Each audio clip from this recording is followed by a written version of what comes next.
La vuelta es más fácil. Si, por lo menos cabe en una sola diapositiva. Si les recuerdo el teorema, si uno tiene un subconjunto abierto no vacío, es conexo si, solo si dos puntos cualesquiera pueden ser unidos mediante una poligonal contenida en E. Ya hemos demostrado la ida, por lo tanto falta la vuelta. Yo supongo que tengo un abierto y para demostrar la vuelta lo voy a hacer por contrarreciprocidad o por contradicción. Voy a suponer que tengo un abierto tal que cualquiera de sus puntos puede ser unido por una poligonal contenida en E y que ese conjunto es no conexo. ¿Sí? O sea, yo tengo que demostrar Q implica P bajo esta hipótesis H, así que voy a demostrar que H y Q y no P me lleva a una contradicción. ¿Sí? Entonces supongo que en ese abierto es cierto que cualquier pareja de puntos puede ser unida por una poligonal sin salir de E y que sin embargo el E no es conexo. Por la disconexidad de E hay dos abiertos A1 y A2 disjuntos que son no vacíos, por supuesto, tales que E está contenido en A1 unión A2, parte de esta en A1, parte de esta en A2, y voy a elegir un Z1 acá, en E intersección A1, como no es no vacío, tranquilamente lo puedo elegir. Y hoy voy a elegir un Z2 acá, que también es no vacío, así que lo puedo elegir. Entonces elijo un Z1 aquí y un Z2 aquí. Esos son dos puntos de E. Así que por hipótesis, ¿hay alguna poligonal en E? O sea, sin salirse de E, que va desde Z1 hasta Z2. Eso es lo que me dice la hipótesis para la vuelta. Esta hipótesis. Esa poligonal va a estar contenida en E, por supuesto. Y como E está contenido en A1 unión A2, la poligonal va a estar contenida en A1 unión A2. La poligonal intersección A1 va a ser distinta de vacío porque en A1 va a estar, recuerden que Z1 está en A1 y en la poligonal, así que esta intersección es no vacía y análogamente la poligonal intersección A2 es no vacía. Entonces quiere decir que la poligonal P es no conexa, pero bueno, sabemos que las poligonales son conexas, por más que no hayamos hecho esta clase, la demostración se va a completar con los ejercicios del práctico, pero eso nos llevaría al hecho aberrante de que la poligonal P, esa que hay entre Z1 y Z2, sería no conexa, porque acá están los dos abiertos disjuntos cuya unión lo contiene a P y P está parte en una y parte en otra, entonces sería disconexa la poligonal. Esa es la contradicción, porque las poligonales son conexas. Y esa contradicción proviene de suponer que el abierto E, con esta propiedad de que cualquier parejita de puntos se une a través de una poligonal, es no conexo. Esa contradicción me lleva entonces a aceptar que necesariamente E sí es conexo, que es lo que quiero probar. Bueno, interesante la cuestión de la conexidad. Es un concepto que por ahí es un poquito esquivo, pero vale la pena que le peguemos varias miradas. En matemática es importante y en nuestra propia materia dentro de un tiempo va a jugar un rol importante la conexidad. Ahora, lo que vamos a ver ahora viene en realidad como un complemento a nuestra forma de representar al plano complejo. Uno cree que tiene la forma de representar el plano complejo, pero en realidad es el plano complejo, la representación gráfica a través de un plano, encima un plano que nunca llegamos a ver en su totalidad porque es infinito, no es la única forma de representar. Sabemos, ¿no? En matemáticas, cuando uno sabe que hay al menos una cosa, no sabe si hay varias, a lo mejor hay varias formas de hacer lo mismo. Bueno, acá hay un bonito ejemplo de eso. Y que tiene que ver con lo siguiente. Ustedes saben que ya dentro de poquito vamos a empezar teoría de funciones. Vamos a ver teoría del límite. Por ahí nos van a aparecer los límites de funciones que se van a infinito. Entonces, el infinito es un concepto importante en matemática. Y está incorporado de alguna manera al análisis complejo, porque uno, si piensa en la recta real, nomás tiene bien marcado un concepto de más infinito y un concepto de menos infinito, y al más infinito lo imagina como infinitamente lejos hacia la derecha del cero y al menos infinito hacia la izquierda. Bueno, vamos a ver que hay una manera de incorporar al infinito al conjunto de los números complejos para armar un sistema más grande, en el sentido de que es un conjunto con los mismos elementos que el plano complejo, salvo que le vamos a agregar un nuevo elemento que le llamamos así infinito, pero lo que interesa es ese nuevo elemento, cómo se opera con él mismo y cómo se opera con los elementos del plano complejo, los complejos finitos, como se les suele llamar a los elementos que tienen parte real, un número real, y parte imaginaria, un número real. A infinito le llamamos en este contexto el complejo infinito. Sus reglas de operación con los números complejos usuales son que si yo sumo o resto infinito a cualquier número complejo, insisto, acá z tiene parte real y parte imaginaria, números reales. Por esa razón, a los z de c, cuando uno introduce la noción del infinito a los elementos del plano complejo, se los llama complejo finito, y a este complejo infinito, el complejo infinito. Bueno, las reglas de operaciones son: si yo sumo o resto a cualquier número complejo finito, el infinito me da infinito. Si multiplico un complejo no nulo por infinito, me da infinito. Ustedes que ya han visto análisis 1, análisis 2, se darán idea de la razón de excluir al cero de esta definición, porque cero por infinito es una de las indeterminaciones. Uno, cuando tiene dos funciones, una tendiendo a cero y una tendiendo a infinito, puede pasar cualquier cosa con el producto, así que esa es la razón para... No importa, nosotros acá no lo vamos a discutir, directamente definimos que cualquier complejo no nulo multiplicado por infinito, 1 por ejemplo por infinito, infinito. Menos 1 por infinito, también infinito. Porque de alguna manera van a ver que nuestras ideas que podamos tener ahora sobre el más infinito y el menos infinito van a quedar colapsadas en un mismo concepto en el plano, en este sistema que estamos viendo. Dividir cualquier número complejo, incluso el 0, por infinito, 0. 0 sobre infinito, o 1 sobre infinito, o i sobre infinito, cualquier complejo dividido infinito, el 0. Cualquier complejo no nulo dividido por 0, el infinito. La misma razón para excluir al 0, que 0 sobre 0 puede pasar cualquier cosa en los límites. E infinito sobre z, sea z0 o sea distinto de 0, que dé infinito.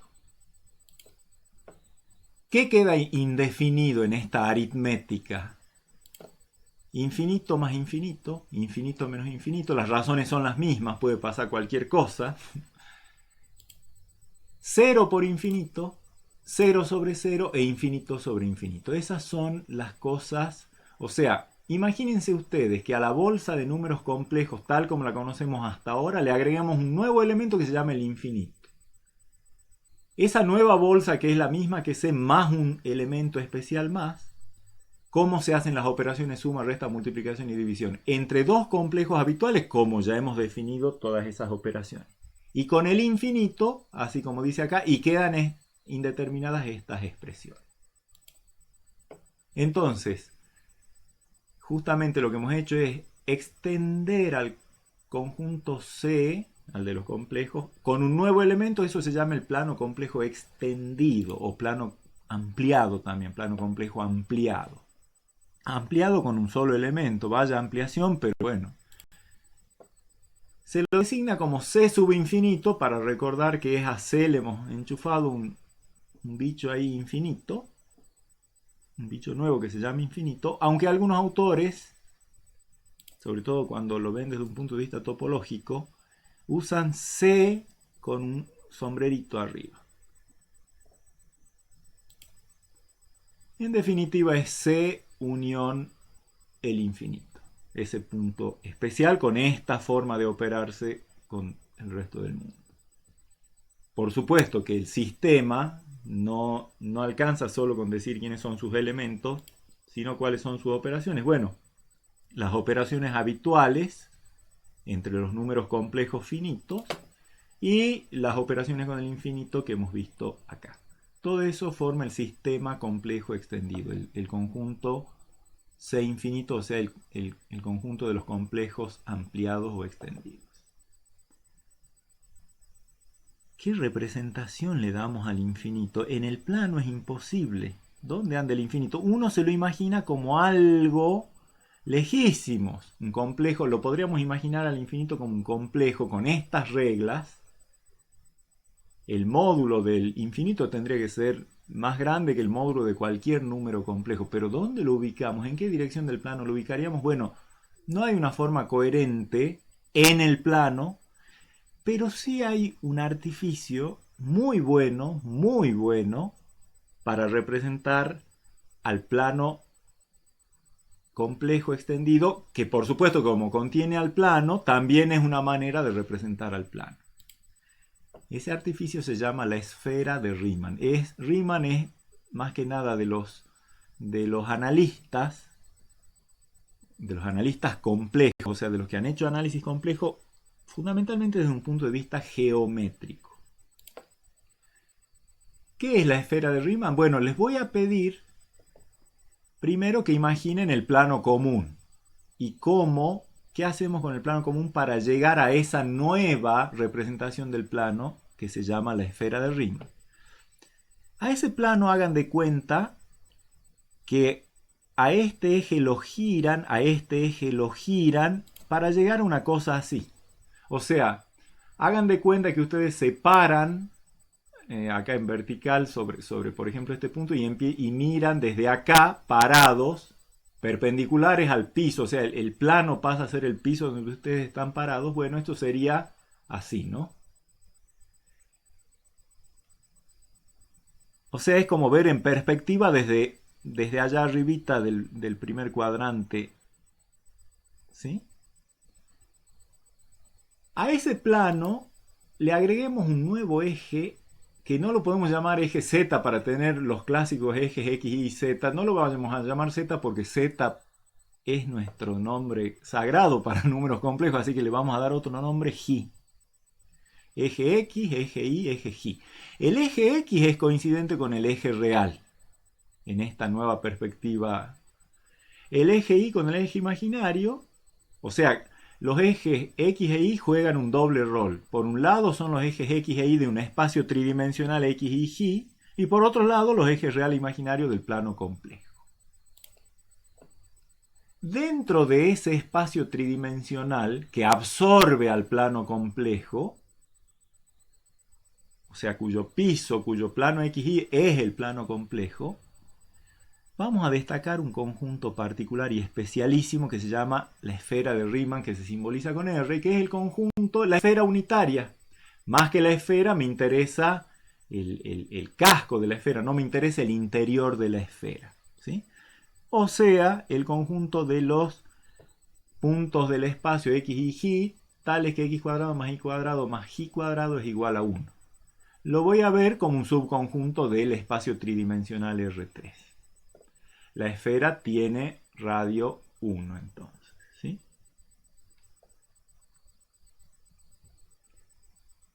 El conjunto de los números complejos en este espacio tridimensional, como les decía, es el plano XY, o sea, el conjunto de todos los puntos del espacio que tienen coordenada J0.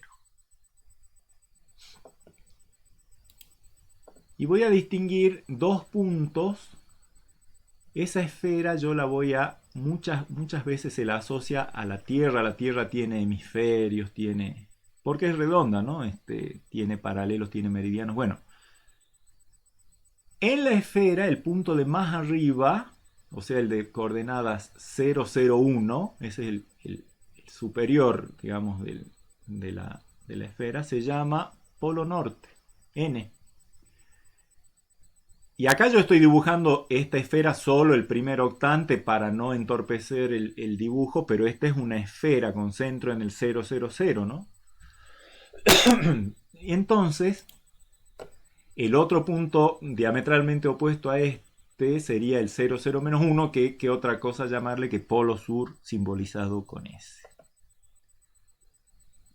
Ahora vamos a ver de qué manera hacemos corresponder cada punto del plano con cada punto de la esfera de forma casi biyectiva, de modo tal que realmente la esfera, por esto que vamos a ver ahora, es un ingenioso dispositivo que nos permite representar también al conjunto de los números complejos. ¿Cómo es el mecanismo por el cual un punto como este se hace corresponder con uno y solo un punto de la esfera, y cada punto de la esfera se corresponde con uno y solo un complejo? Ese mecanismo se llama proyección, porque se trata de una proyección. Proyectar puntos de un lugar a otro es una proyección, pero se llama proyección estereográfica. La proyección estereográfica entonces es un mecanismo para, como les decía, transformar cada punto del plano en un punto de la esfera y cada punto de la esfera en un punto del plano, con un criterio que primero mejor se entiende geométricamente. Entonces, vamos a definir una función P de proyección de los complejos a la esfera de Riemann. Primero la definimos geométricamente. Si yo tengo un complejo cualquiera A más IB, donde A y B tienen que ser números reales, lo primero que hago es, en ese espacio tridimensional, trazar la recta que pasa por el polo norte, por N, y por el punto AB0. O sea, recuerden que todo número complejo se podía ver en ese espacio como el punto de coordenada 0 y coordenada XA y coordenada YB. Acá tengo el dibujo entonces. Acá está la esfera, bueno, es un ejemplo, es la parte del primer octante nada más. Acá está el complejo A, B, el Z. Entonces, por ese punto y por el polo norte trazo una recta infinita.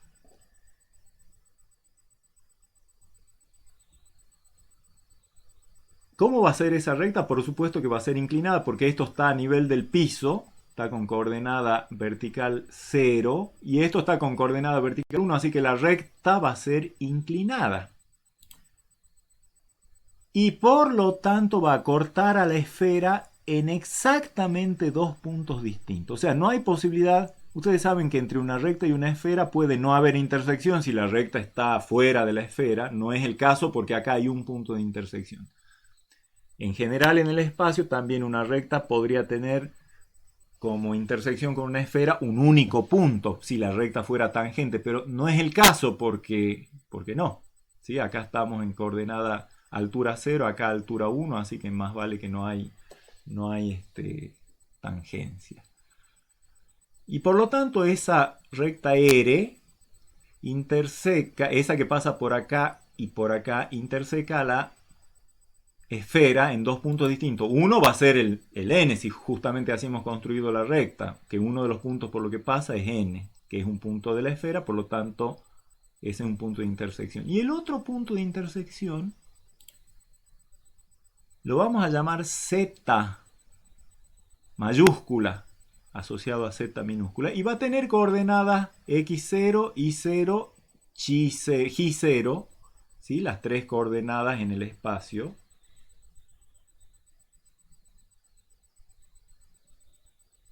Y resulta que ese z es lo que llamamos la proyección estereográfica de este z sobre la esfera de Riemann. Uno se da cuenta que si mueve este z, la recta se va a mover y el punto de corte se va a mover. Por otro lado, se da cuenta de que si agarra cualquier punto, casi cualquier punto de la esfera, hay una sola honrosa excepción, pero si agarra cualquier punto de la esfera y une el polo norte con ese punto de la esfera, eso le genera un segmento. A ese segmento va a ser inclinado, lo prolonga indefinidamente una recta. Esa recta va a intersecar en algún lado al plano complejo y ese punto de intersección con el plano complejo y esa recta va a ser el complejo cuya proyección es justamente ese punto de la esfera que yo tomé. Así que La verdad que es una cosa muy bonita porque con una... Uno dice, pero si yo tengo una cosa infinita como el plano, infinita en todos lados, bueno, pero mira, acá tenés algo chiquito, una esfera de radio 1 que tiene tantos puntos como números complejos hay. Es así como cuando en un segmento, uno dice, pero en un segmento hay tantos puntos como en la recta real, sí, por supuesto. Si uno usa convenientemente una proyección, podría representar la recta por un segmento o por un círculo con una construcción más o menos, digamos, siguiendo esta idea. Pero bueno, acá tenemos sobre la esfera tantos puntos como números complejos. Por lo tanto, puede haber, son dos conjuntos de la misma cardinalidad, así que puede haber varias funciones biyectivas o casi biyectivas entre el plano y la esfera. Esta establece uno de ellos.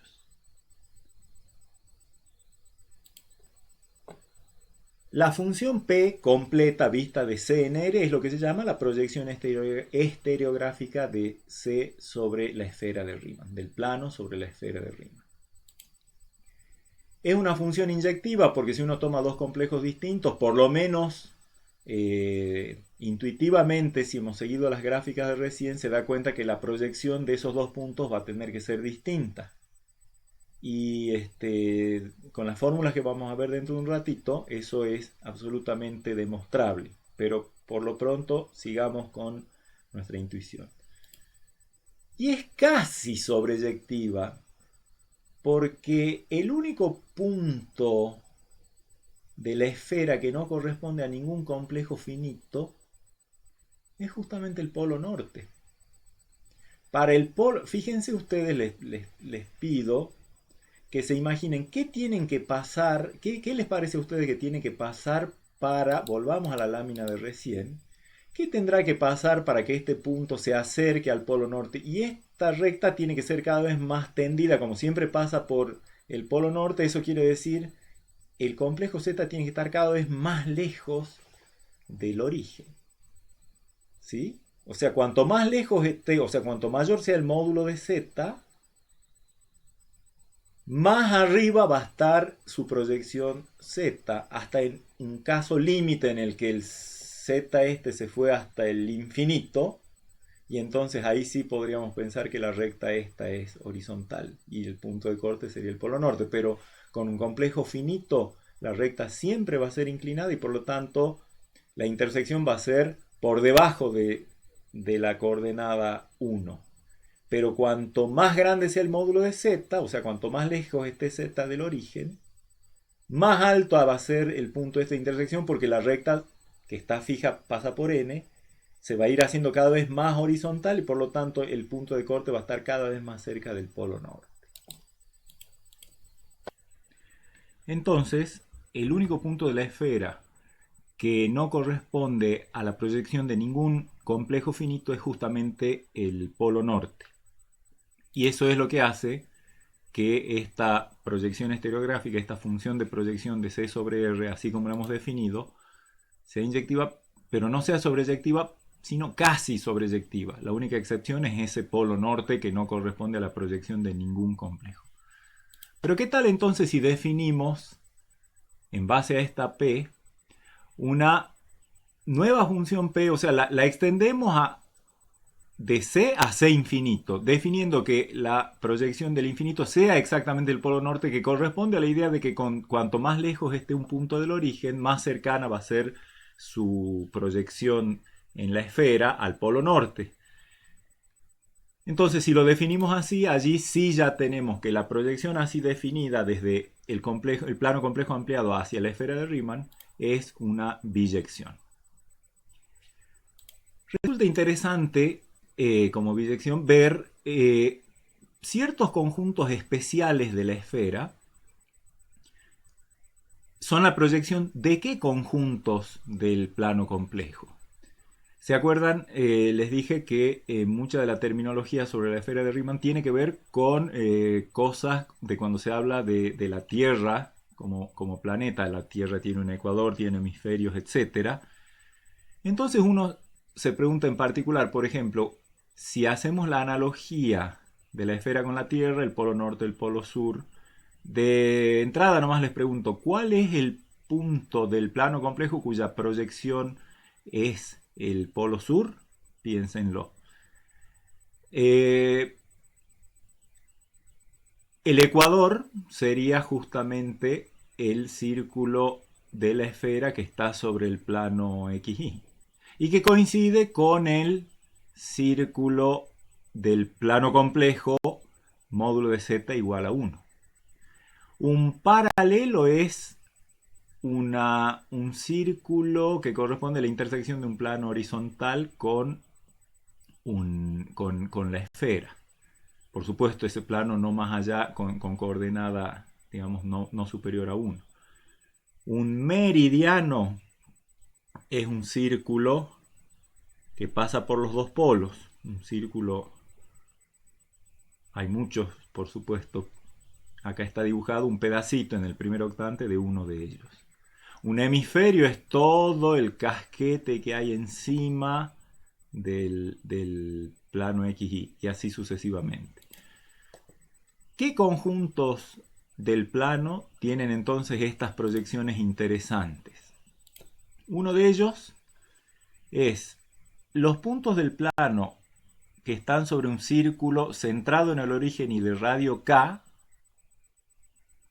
todo este círculo en el plano XY, o sea en el plano complejo, centrado en el origen para K mayor que 0, corresponde justamente a un círculo horizontal correspondiente a la intersección de la esfera con un plano horizontal. Es lo que llamamos un paralelo. Si K es más grande que 1, es decir, círculos de módulo más grande que 1, se proyectan sobre un paralelo en el hemisferio norte. Y si K es menor que 1,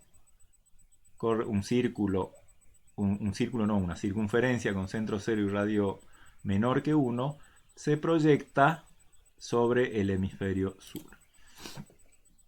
Pero también en forma de paralelo. El caso particular K igual a 1, o sea, módulo de z igual a 1, es el ecuador y justo es el punto de intersección de la esfera con el plano complejo. Si llevan adelante el proceso geométrico, van a ver que si yo tomo este punto, por ejemplo, este de acá, y quiero ver en qué punto de la esfera se proyecta, tengo que trazar la recta desde allí hasta el polo norte, y allí mismo tengo los dos puntos de la esfera que son cortados por esa recta, así que la proyección corresponde al mismo punto.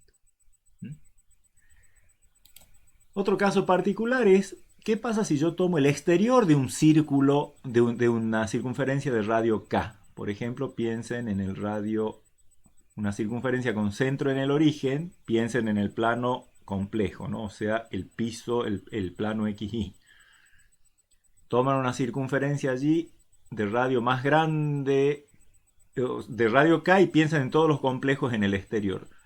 Todos ellos se van a proyectar en lo que llamaríamos un casquete polar justamente alrededor del polo norte.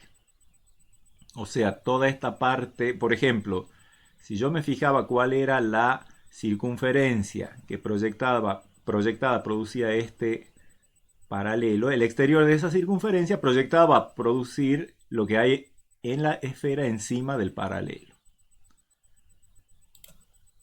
También, justamente ustedes se imaginan que cuanto más grande sea K, más arriba va a estar el paralelo, y no sin razón esos casquetes se llaman entornos del infinito, porque corresponde a cercanías en la esfera al polo norte. Y se designan por la letra entorno de radio 1 sobre K. Cuanto más grande es K, más chiquito es el radio del entorno, más ceñido es al polo norte el entorno. Y les dejo como tarea, busquen una expresión así de este estilo para un casquete parecido a este, nada más que abajo cerca del polo sur. A ver si lo pueden encontrar.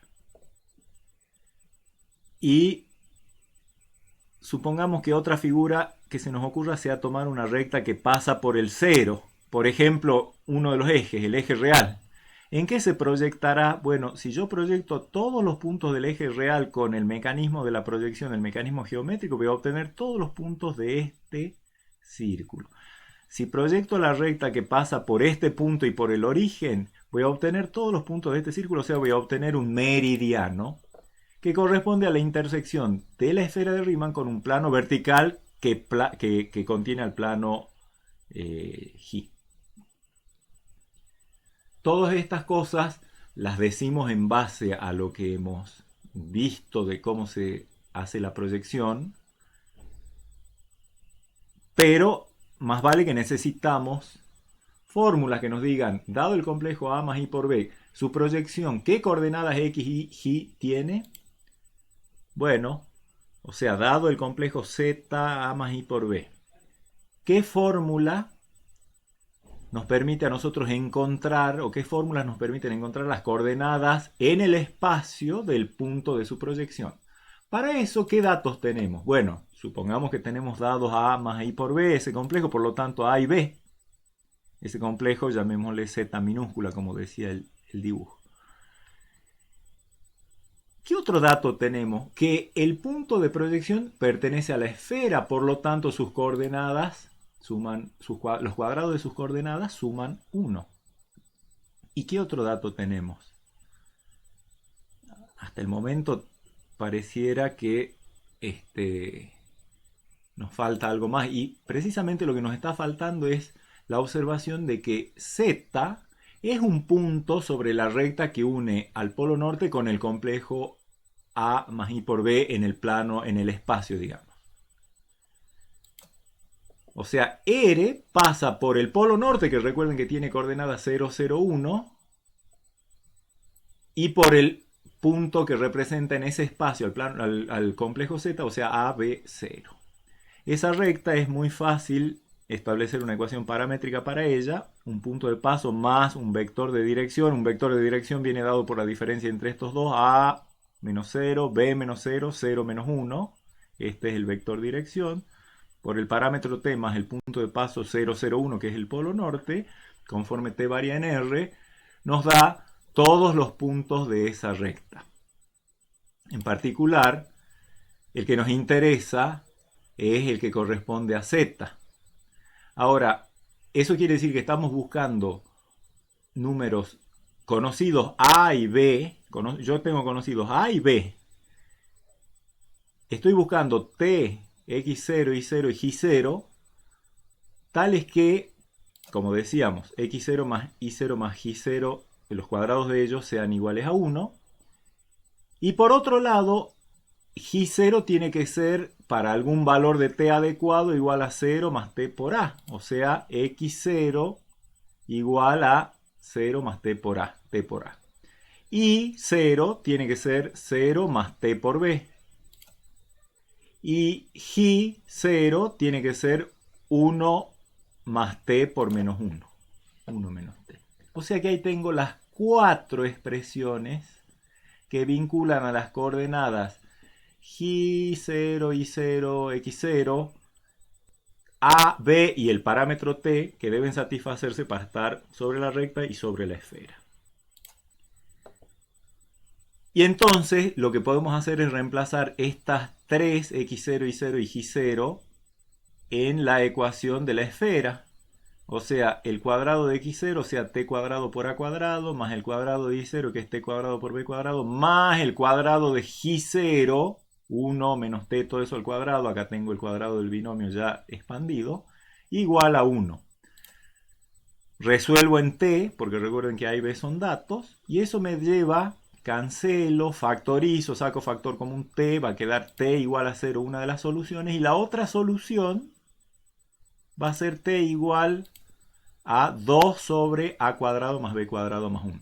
¿Por qué encontramos dos soluciones? Bueno, porque la recta que proponíamos corta a la esfera en dos puntos. Uno es el polo norte, que corresponde a t igual a 0. Efectivamente, cuando t es igual a 0, te queda x0 igual a 0, y0 igual a 0, y j0 igual a 1, o sea, al polo norte. Y el z corresponde justamente al otro valor de t, que es 2 sobre a cuadrado más b cuadrado más 1.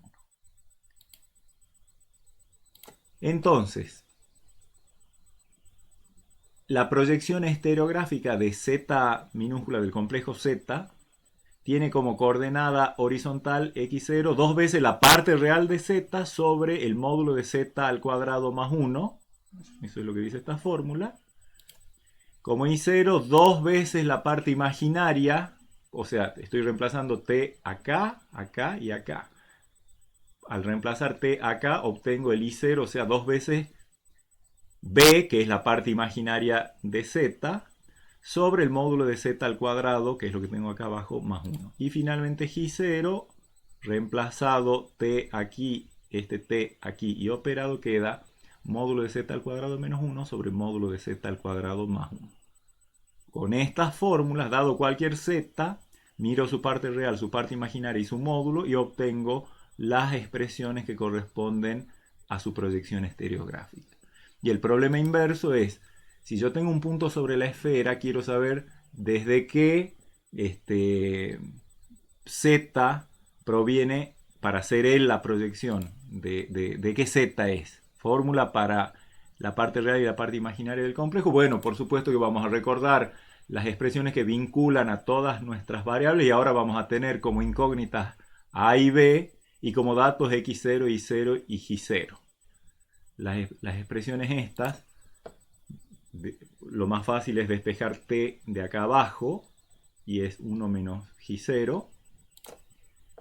Con lo cual, obviamente, si el x0, y0 y j0 pertenecen a la esfera, más vale que esto se va a cumplir y esto no va a aportar ninguna cosa útil para encontrar el a y el b. Las cosas útiles, el t lo encuentro de acá, que reemplazado acá me produce el a y el b, porque en definitiva a es x0 sobre t, o sea, x0 sobre 1 menos j0, y b es i0 sobre t, o sea, sobre 1 menos j0. Y de esa manera tengo la proyección, la fórmula de la inversa de la proyección estereográfica, ¿sí?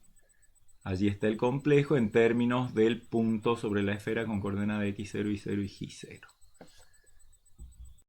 Y bueno, de esta manera terminamos nuestra incursión por las propiedades topológicas del plano complejo. Todo esto, cuando va bien acompañado por ejercitación, la ejercitación que les proponen los trabajos prácticos, seguramente se entiende mucho mejor. Como siempre, estamos a disposición de ustedes para las dudas que pudieran surgir después de haber visto estos videos. Nos estamos viendo en la próxima clase. Hasta luego.